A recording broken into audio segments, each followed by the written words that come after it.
If you have kids or pets, you know that stuffed animals or plush animals, pillows, toys are abundant. I'm always looking for creative ideas how to store them.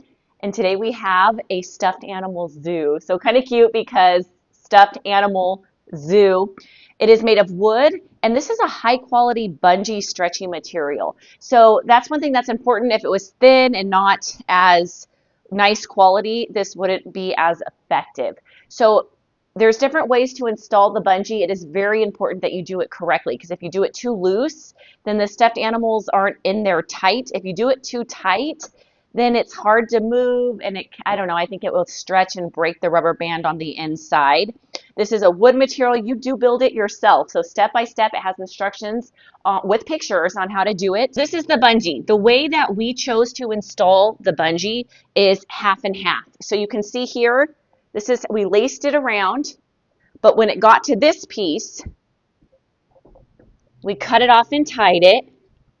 We laced it around, and when it got to this piece, we cut off and tied it, and then we started the new piece there.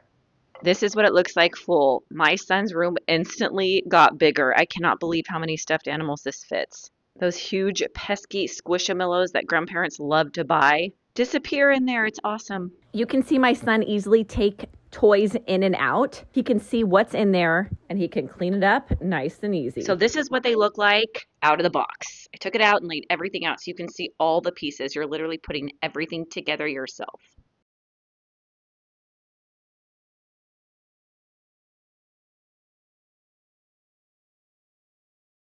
I snapped a picture of the first couple steps.